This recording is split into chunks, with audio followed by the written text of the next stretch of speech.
Sorry, तुम bio से हो तो पेपर ले लेना नीचे से लास्ट में, एमसीक्यू है, काम आएगा।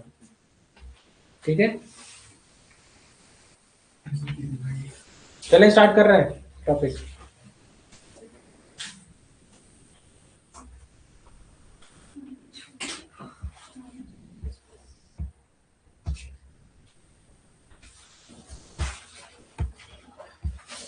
तो प्यारे प्यारे बच्चों,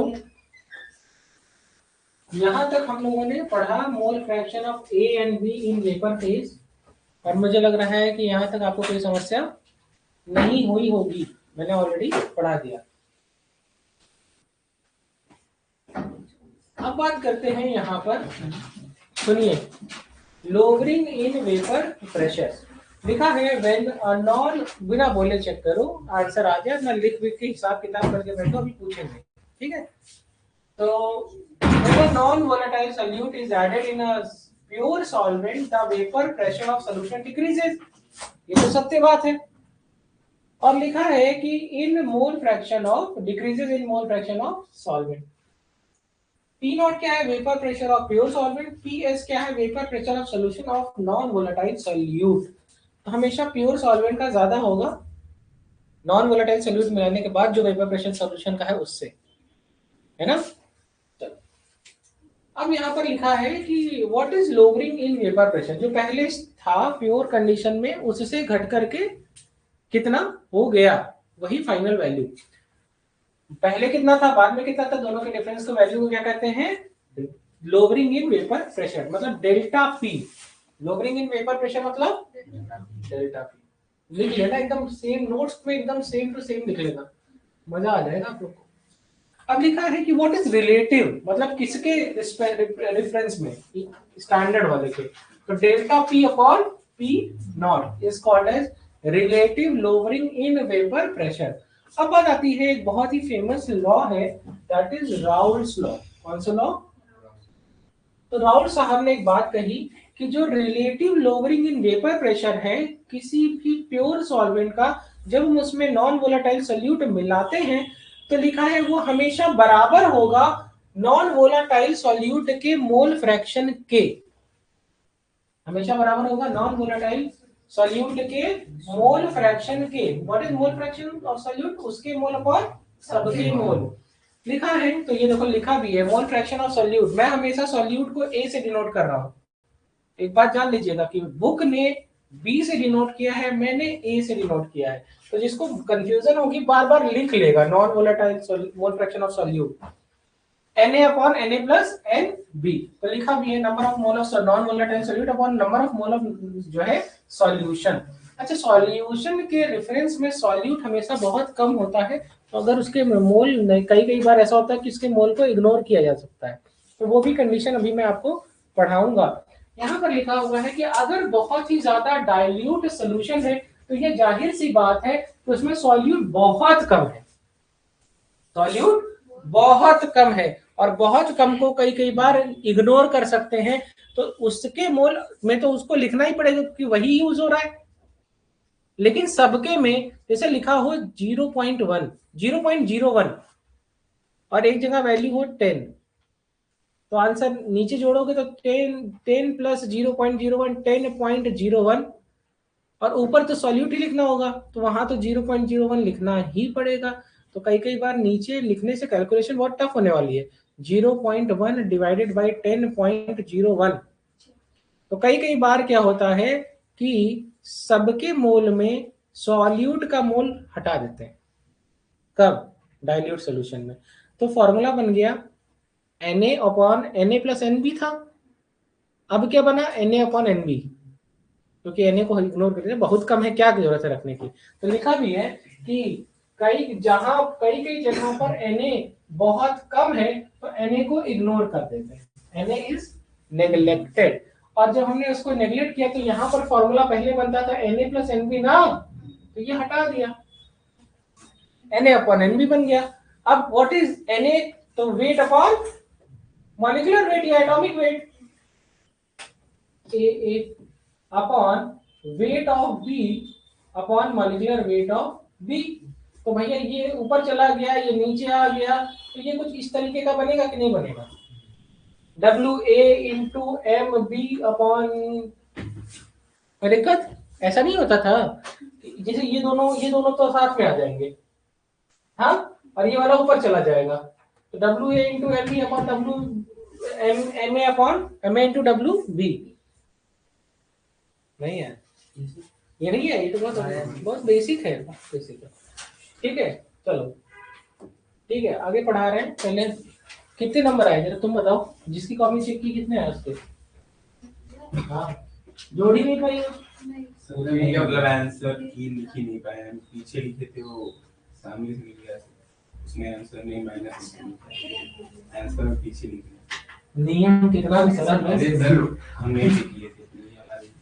किसने चेक किया किसकी कॉपी? तुमने चेक की कोई कॉपी? मैंने उसकी कॉपी, लेकिन हमने आंसर पीछे लिखा तो मैं देखी नहीं, मुझे लगा डायरेक्ट। तो तुम 0 ले दी होगी। नहीं, मतलब जिसमें सही, जिसमें मारी है वो सही है, जो मारती नहीं है वो सही। कितने नंबर आए हैं तुम बताओ? देखो जोड़ी उसको तो हां पूरा मिले। चलो ठीक है, मिला लेना। तुम बता बेटा, किसी किसकी कितने आए? 60 नंबर है बस। 180 में बस 60, वो भी जो चैप्टर पढ़ी हो वही चैप्टर आया। अभी यही तो ह्यूमन रिप्रोडक्शन खत्म हुआ है। और कि तुमने किसकी चेक की? मैंने नंबर नहीं है। क्यों? 76 आ रहे हैं, बहुत बहुत बेकार नंबर। तुम्हारे कितने आए बेटा? तुमने चेक करी कोई कॉपी? जोड़ पाए? नहीं जोड़ पाए, साबुन स्लो है तुम लोग का। तुमने कोई कॉपी जोड़ी? जोड़ नहीं पाए। अरे जितने सही थे उसमें 4 से मल्टीप्लाई करना था, और जितने गलत थे उसमें उतना माइनस कर देना था। अच्छा चलो, तब मतलब बहुत तुम लोग पागल हो। इतना छोटा सा कैलकुलेशन कर लेना, करके सब लोग बताना। नहीं, मैं सोचा था 500 रुपए दे देता, लेकिन अब तुम लोग जोड़े ही नहीं तो जो ज्यादा लाता उसको दे देता। अब क्या हो गया? तो at room temperature mole fraction of solute, एक क्वेश्चन आया कि एक रूम टेम्परेचर पर सॉल्यूट का मोल फ्रैक्शन क्या है? 0.25, और जो वॉल्यूम ऑफ सॉल्वेंट है, देखो आगे लिखा भी है, sorry vapour pressure of solvent, तो ये मोल फ्रैक्शन है, ये वैल्यू तो मोल फ्रैक्शन है, क्या है? XA, क्या है? XA। और दूसरी वाली लिखी है वेपर प्रेशर ऑफ सॉल्वेंट, मतलब P नॉट, क्या लिखा है? P नॉट लिखा है 0.80 एटमॉस्फेयर। कह रहे हैं लोअरिंग इन वेपर प्रेशर बड़ा, मतलब तुमसे पता है क्या पूछ रहे हैं? तुमसे पूछ रहे हैं P नॉट माइनस P क्या, ठीक है? और ये वैल्यू बताना मुझे लगता है कि बहुत आसान है। तो अब तुम कहोगे सर ये तो आपने बता दिया और ये हमको पता नहीं है, हाँ, तो अभी तो मुझे कुछ और भी करना पड़ेगा। तो हाँ, ये बात सच है कि अभी तुमको लगाना पड़ेगा relative lowering in vapour pressure का फॉर्मूला। जब तुम ये फॉर्मूला लगाओगे तो तुमको ये पता है, तो तुम्हारा क्या निकल जाएगा? Delta P. तो देखो यही लिखा है, डेल्टा पी नहीं पता है, पी नॉट है 0.80, और ये हो गया। जब तुमने इसको सॉल्व की तो क्या आया? डेल्टा पी आया। अभी क्या आया? अभी आंसर नहीं आया है, आंसर में लोअरिंग इन वेपर प्रेशर पूछा है। तो फॉर्मूला क्या होता है? लोअरिंग इन वेपर प्रेशर का फॉर्मूला होता है डेल्टा पी बराबर पी नॉट माइनस पी। ठीक है, तो है नहीं, सही आंसर है, आ गया ये आंसर, डेल्टा पी ही तो आ गया, सही आ गया। अगर तुमसे ये पूछ लेता तब भी तुम निकाल लेते हैं। कैसे निकाल लेते? ये वाली जो वैल्यू है ये 0.2 हो गई, और पी नॉट की वैल्यू 0.80 है, और माइनस पी, तो P is equal to 0.80 minus 0.20, answer आएगा 0.60। क्या आएगा? तो P भी निकल गया 0.60। बात समझ में आ गई? तो उस फॉर्मूले का इस्तेमाल करके तुमने क्या निकाल दिया? Delta P। एक और क्वेश्चन आया, जब मुझे लग रहा है कि आपको कल मैंने आप लोगों को कुछ बताया था कि इस क्वेश्चन से लेके इस क्वेश्चन तक सॉल्व कर सकते हैं। क्या आप लोगों ने ट्राई किया? लग रहे थे क्वेश्चन? ठीक है, चलिए। तुमने सृष्टि नहीं किया? कल तुम क्लास आई नहीं थी क्या? वाह, कल इतना अच्छा टॉपिक पढ़ा है मैंने। तो लिखा है कि the vapour pressure of solvent decreased bye 10 mmHg। एक दूसरा टाइप है क्वेश्चन का, इसमें और दूसरा टाइप का क्वेश्चन जो आता है वो ये, जो वेपर प्रेशर है वो 10 mmHg घट गया, एक्चुअल से 10 mmHg घट गया। जब उसमें हमने नॉन वोलाटाइल सॉल्यूट मिलाया तो इसका मतलब ये जो भी पी नॉट था,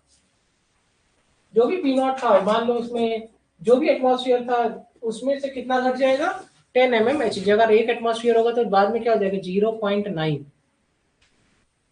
ठीक है, तो समझ में आ गया। तो 10 mmHg, सॉरी, अगर जो है मान लो कि 20 mmHg था एक्चुअल, तो बाद में कितना हो जाएगा, 10। कह रहे हैं कि जो मोल फ्रैक्शन है वो है 0.2।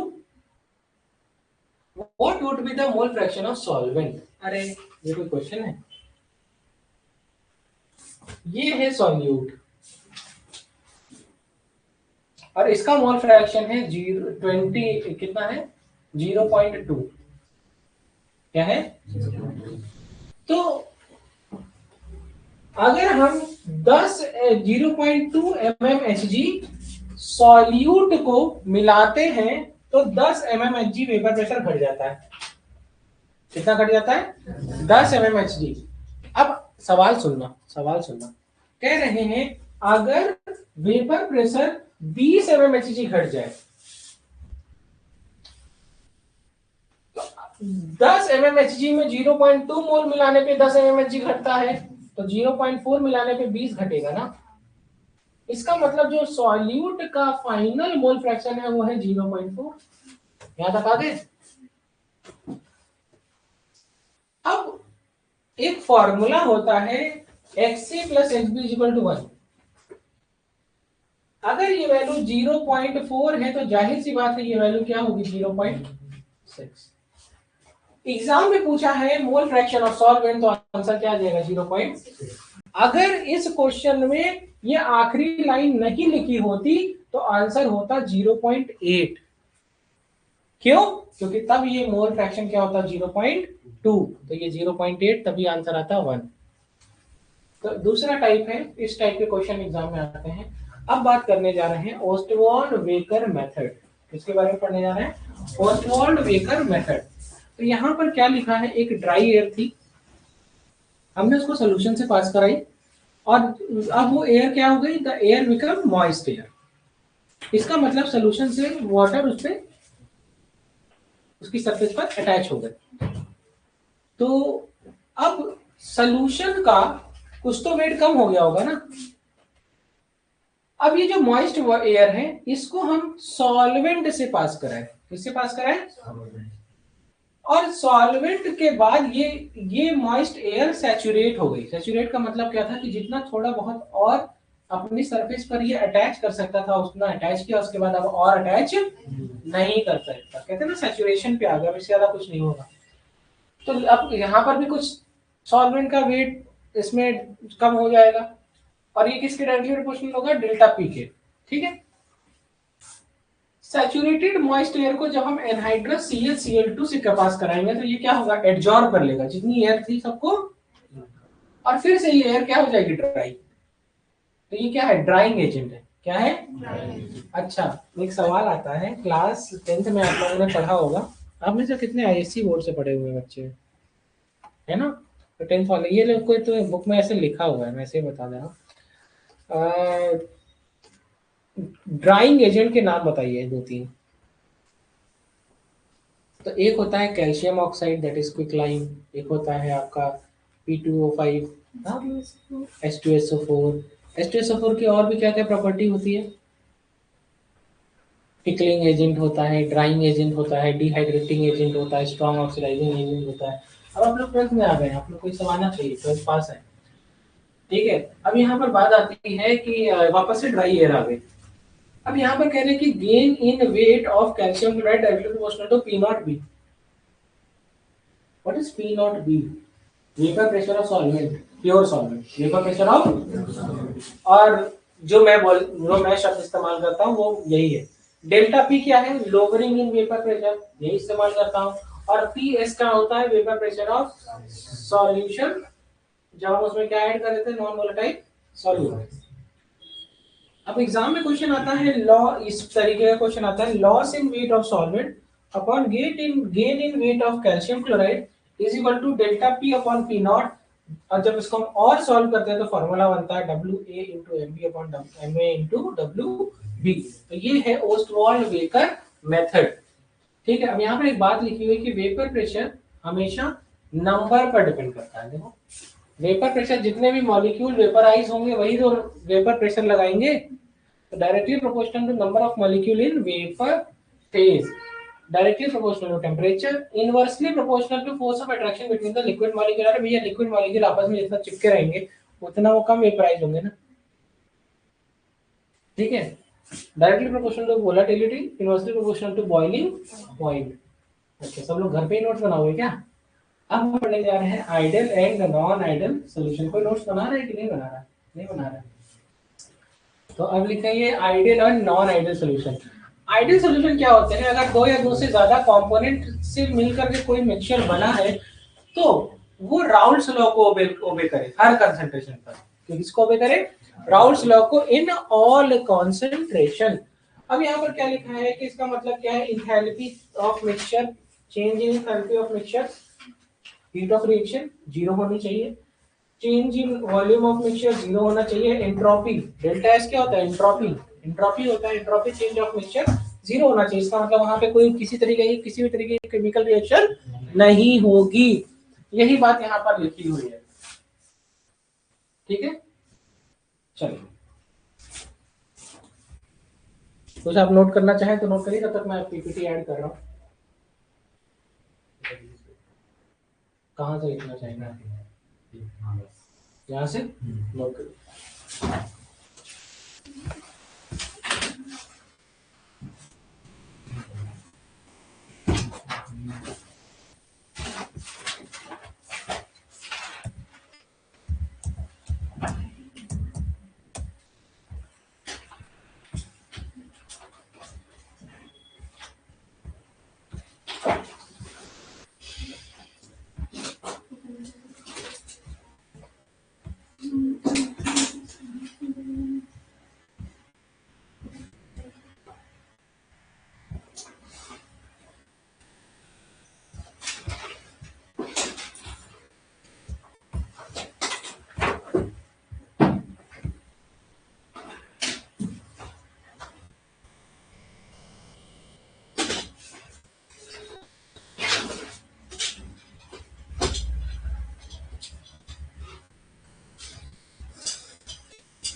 हो गया नोट?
डन।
नहीं हुआ था, नोट कर।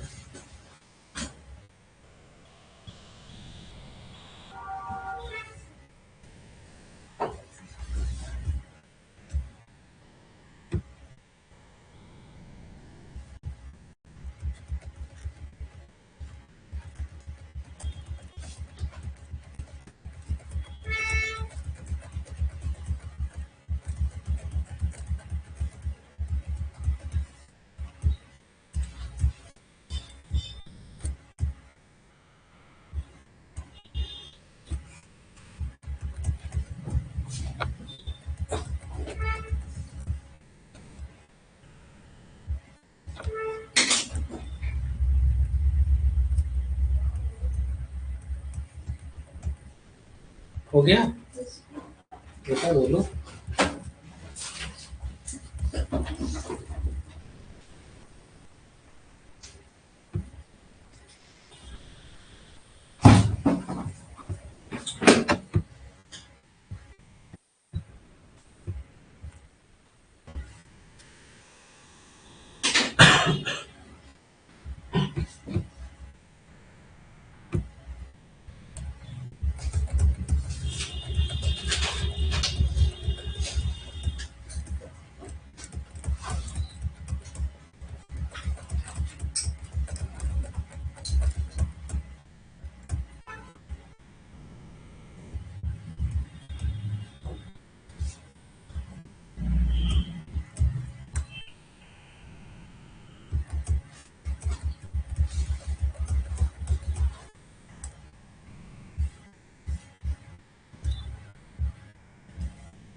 हो गया।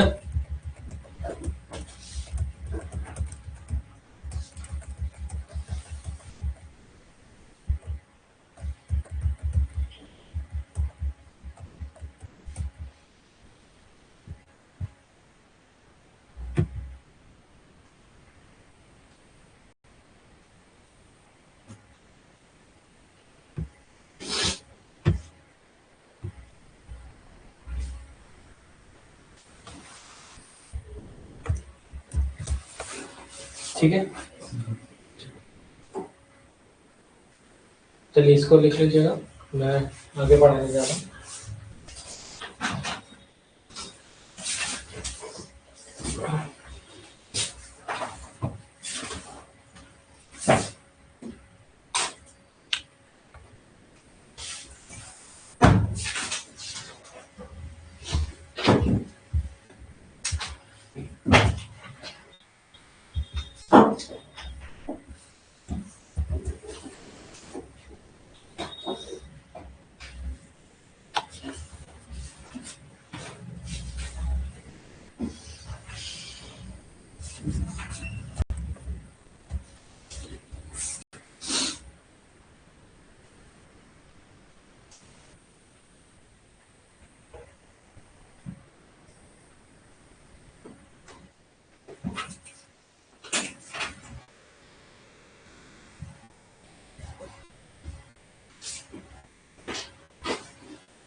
चलिए, तो ये सब चीज मैंने आपको पढ़ा दी। अब हम लोग सीधे पढ़ने जा रहे हैं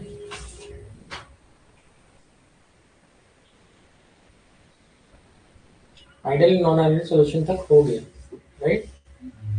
चलिए, अब हम एक नया कोलिगेटिव प्रॉपर्टी पढ़ने जा रहे हैं और बहुत इंपॉर्टेंट है, समझिए।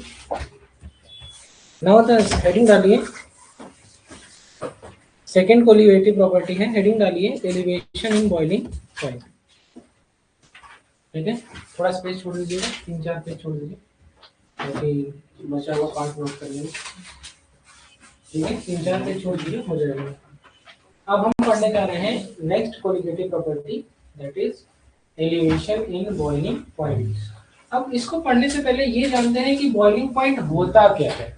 तो क्या होता है बॉइलिंग पॉइंट? तो कहेंगे sir boiling point is a temperature, boiling point is a temperature at which vapor pressure of liquid become 1 atmosphere or equal to atmospheric pressure is called boiling point। जैसे कुछ बच्चे मुझसे पूछेंगे कि सर पहाड़ों पे प्रेशर कम होता है, कहते हैं पहाड़ों पे दाल कच्ची रह जाती है और दाल उबल भी जाती है, मतलब कुकर की सीटियां भी आ जाती हैं, लेकिन दाल कच्ची रह जाती है क्योंकि वहां पर वेपर प्रेशर कम है। ठीक है, तो वहां पर क्या करते हैं, तो वहां पर दूसरे मेथड यूज करते हैं, या जो नंबर कई बार सीटियां लेते होंगे, जो हमारे यहाँ 2 सीटी में है तो वहाँ 4 सीटी में। हाँ? अब यहाँ पर बात आती है, तो इसी बात को मैंने यहाँ पर यूज किया है वर्ड को, कि या तो नॉर्मल कंडीशन में 1 एटमॉस्फेयर प्रेशर है, तो नॉर्मल कंडीशन पे जो टेम्परेचर जिस पर जो लिक्विड का वेपर प्रेशर है वो 1 एटमॉस्फेयर हो जाएगी, तो नॉर्मल कंडीशन की बात है। या फिर जिस जगह पर भी हम बॉइलिंग करा रहे हैं उसके एटमॉस्फेरिक प्रेशर के बराबर हो जाए। ठीक है, उसके एटमॉस्फेरिक प्रेशर के बराबर हो जाए।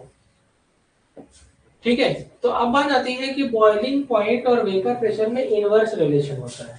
जितना ज्यादा बॉइलिंग पॉइंट होगा उतना कम वेपर प्रेशर होगा, मतलब उतना लेट से वो वेपराइज होगा।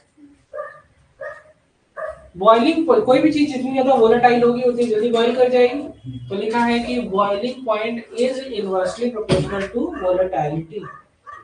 तीसरा लिखा है कि it is directly proportional to force of attraction between molecules. क्या आप लोगों ने लिख लिया? चलो आगे बढ़ जाओ, जल्दी लिख लीजिए। एलिवेशन इन बॉइलिंग पॉइंट को डिनोट करते हैं डेल्टा टी बी से।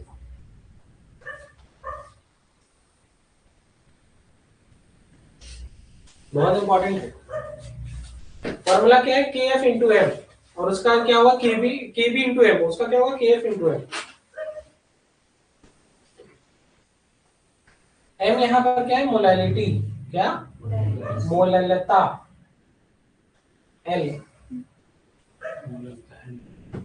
हाँ, और मोलैरिटी होती है आर में, आना।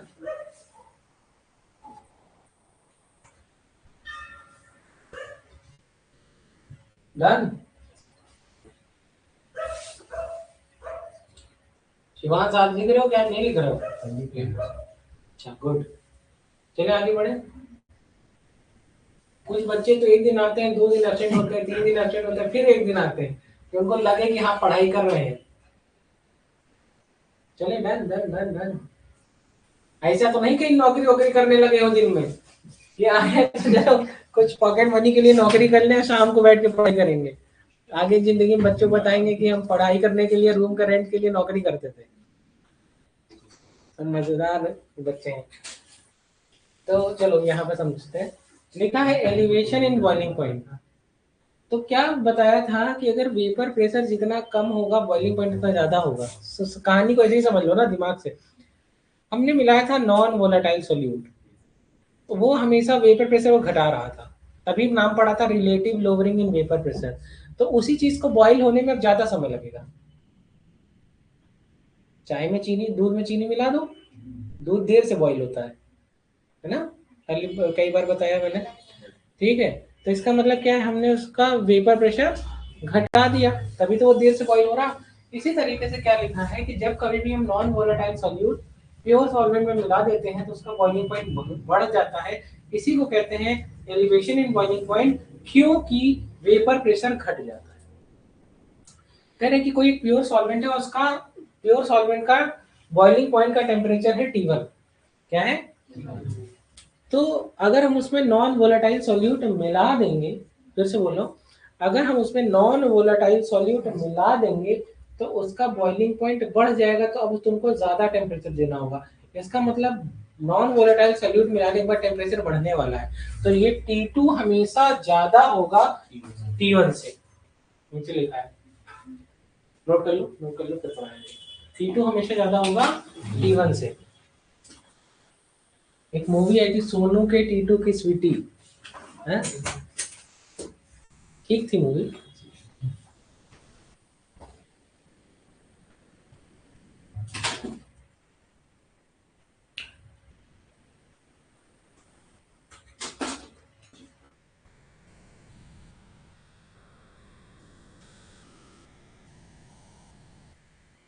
हाँ,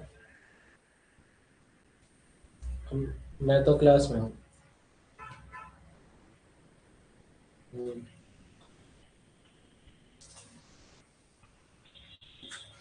निधि से बात कर ली, मैं कैसे बात करूँ?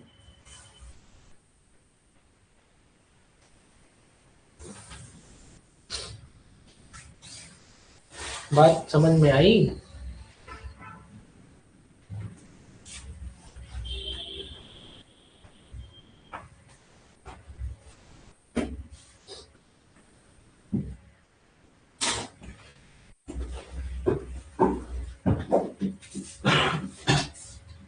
डन।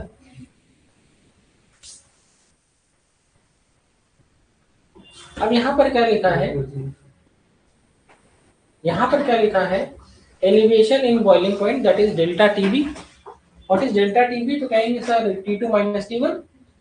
अगर मैं पानी की बात करूं तो पानी का बॉइलिंग पॉइंट क्या होता है नॉर्मल, 100 डिग्री सेल्सियस। ठीक है, अब यहाँ पर क्या लिखा है कि एक एटमॉस्फेरिक प्रेशर है, वेपर प्रेशर है प्योर सॉल्वेंट का, और जैसे ही हम उसमें नॉन वोलेटाइल सॉल्यूट मिलाते हैं उसका वेपर प्रेशर घट जाता है। उसका वेपर प्रेशर तो घट गया लेकिन टेम्परेचर बढ़ गया। Boiling point is inversely proportional to vapour pressure. तो relative lowering in vapour pressure is inversely proportional to delta TB. कह रहे हैं, अब एक साहब आए जिनका नाम था राउल्ट्स। तो राउल्ट्स लॉ के लिखा हुआ है, from Raoult's law delta TB, कुछ सिंपल सी बात है सामान्य भाषा में, जितना जितना molar concentration non volatile solute का मिलाओगे उतना बॉइलिंग पॉइंट बढ़ता जाएगा, उतना बॉइलिंग पॉइंट।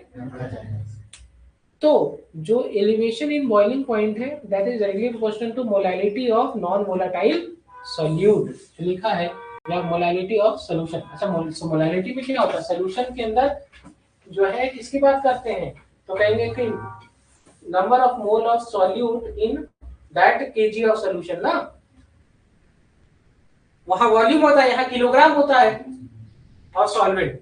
यहाँ पर अब लिखा हुआ है कि delta TB is equal to, अच्छा साइन ऑफ प्रोपोर्शनलिटी हटाने के लिए हमने एक नया कांस्टेंट एलिवेशन कांस्टेंट लाया that is KB into M. तो क्या बन गया, मोलर एलिवेशन कांस्टेंट या एब्यूलोस्कोपिक कांस्टेंट कहते हैं। क्या कहते हैं, मोलर एलिवेशन कांस्टेंट या एब्यूलोस्कोपिक कांस्टेंट। नोट करिए,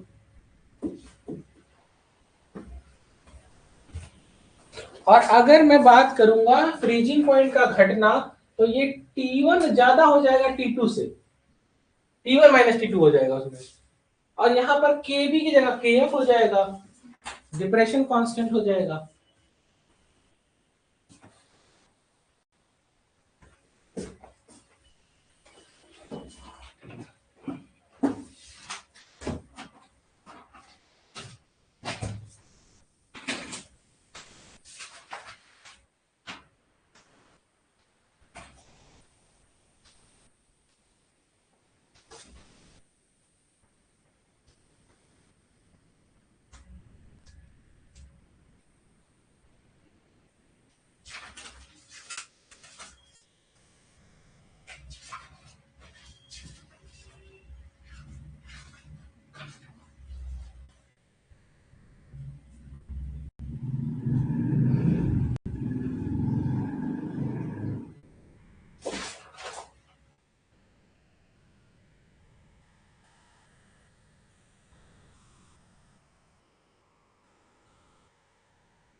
बस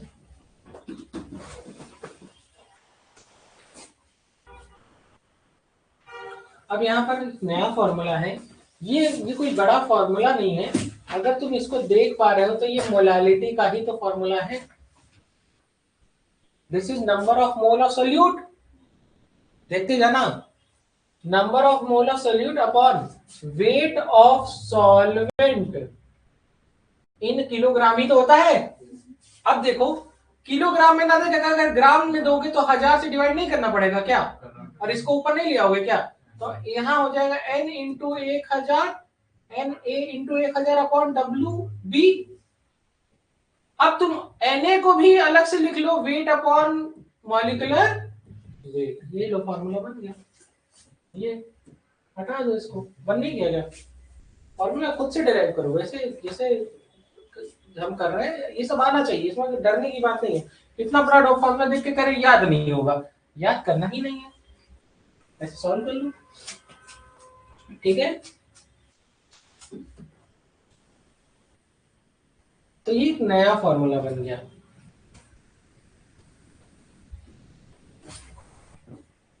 एक देख लो कितनी छोटी सी कोलिगेटिव प्रॉपर्टी है, खत्म। ये अब इस केवल पहली वाली बड़ी सी relative loading in vapour pressure. एक टॉपिक और था एजियोट्रॉपिक मिक्सचर, वो ध्यान से उतर गया, एजियोट्रॉप नहीं पढ़ाया।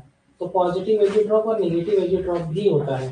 तो उस अभी मैंने तुम लोगों ने रिलेटिव लोडिंग वेपर प्रेशर के लिए कुछ पेज छोड़े हैं ना, तो उसमें आखिरी पेज छोड़ देना थोड़ा सा, ताकि उसी में लिखवा दूंगा बाद में।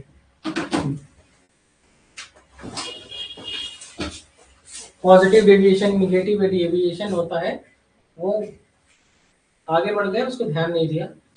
अब यहाँ पर एक नया फॉर्मूला है, this is latent heat of fusion, this is latent heat of vaporisation.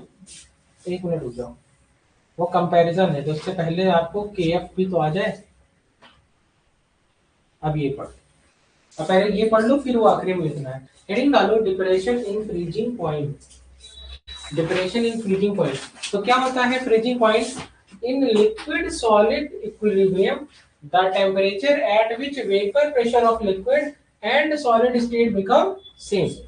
अब यहाँ पर आगे क्या लिखा हुआ है कि जब कभी भी हम नॉन वोलेटाइल सॉल्यूट को मिला देते हैं किसी भी प्योर सॉल्वेंट में, तो उसका फ्रीजिंग पॉइंट घट जाता है उस लिक्विड का, इसी को कहते हैं डिप्रेशन इन फ्रीजिंग पॉइंट। तो कहेंगे मान लो शुरू में फ्रीजिंग पॉइंट था T1, बाद में वो T2 हो गया, तो T2 की वैल्यू T1 से कम होगी, तो T1 is greater than T2, T1 is greater than, उसमें पीछे वाले में क्या था, T2 is greater than T1, तो यहाँ क्या होगा, T1 is greater than T2, delta TF।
Done.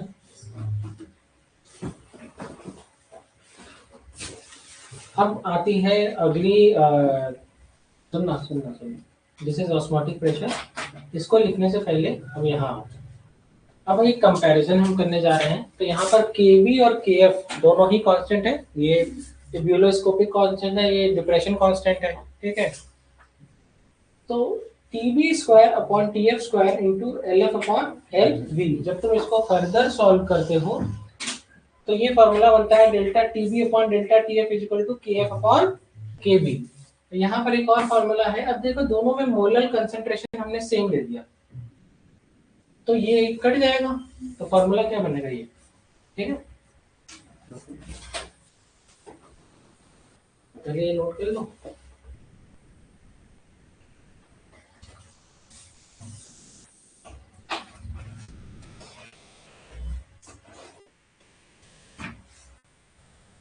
ये सब फॉर्मूले हैं, एग्जाम में इसी सब पे क्वेश्चन आएगा। अब हम लोग पढ़ने जा रहे हैं इसके बाद के एफ और के बी को कैसे निकालते हैं।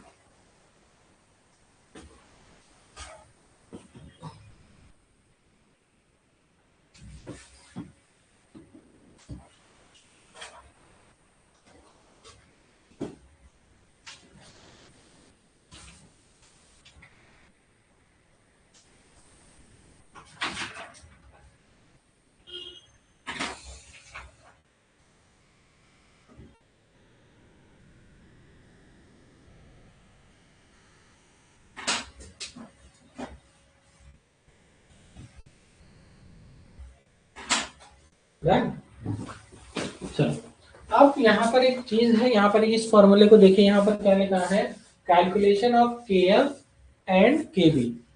के बी क्या है, तो again it is a ebullioscopic constant. तो एक फॉर्मूला है R A T square upon L V. L V क्या है, तो कहेंगे L V is latent heat of vaporisation, और यहाँ पर के एफ में ये क्या होगा, लैटेंट हीट ऑफ फ्यूजन, ठीक है। अब यहाँ पर लिखा हुआ है कि इसको इसको हम और क्या कह सकते हैं, तो that is molar elevation constant, या मोलर एलिवेशन कांस्टेंट का दो फॉर्मूला है, KB is equal to 0.02 T square upon LV, ठीक है, ठीक है। अब यहाँ पर क्या लिखा है कि केएफ के लिए क्या है, 0.002 T square upon L F, या KF is equal to 0.002 T square upon L F. तो ये दो फॉर्मूले और लिख लो। फॉर्मूला होता है ये, मेन फॉर्मूला ये है, K is equal to R T square upon L. तो अब एल जो है वेपराइजेशन हो सकता है या फ्यूजन हो सकता है, एल वी हो सकता है और एफ हो सकता है।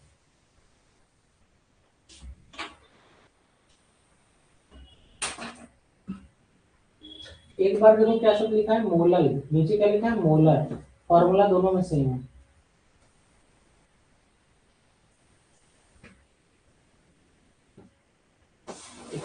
एक छोटा सा करेक्शन, एक छोटा सा करेक्शन, और एक छोटा सा करेक्शन ये है, देखो जब मोलर लेते हैं तब लिखते हैं 0.002, और जब मोलर लेते हैं तब लिखते हैं 0.02।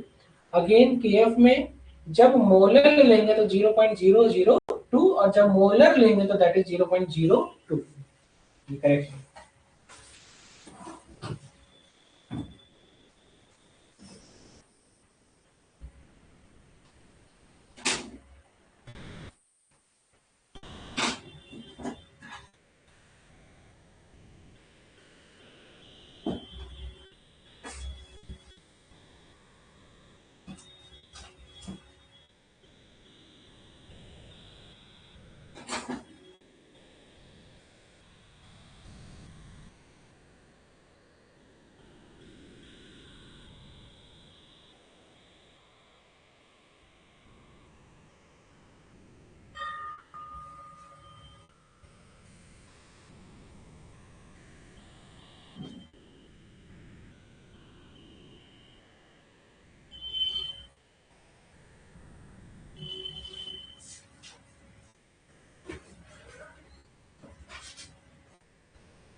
मैम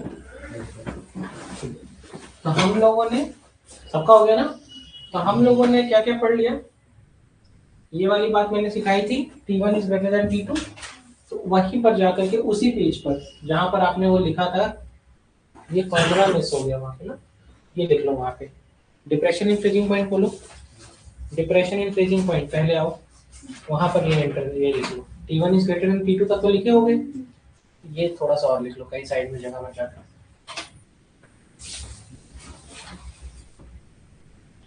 ठीक है। बस लिखना है TF T1 minus T2 and TF is isotopic molality of solution, delta TF is equal to KF into F, और KF क्या है, मोलर डिप्रेशन कांस्टेंट या क्रायोस्कोपिक कांस्टेंट। तो समझ रहे हो ना कहाँ लिखना है, डिप्रेशन इन फ्रीजिंग पॉइंट जहाँ हेडिंग डाले थे वहां पर T1 is greater than T2 तक लिखा था, वहीं से लिखना है जो मैंने ऊपर लिखा था ना T1 is greater than T2, ये थोड़ा सा छूट गया तो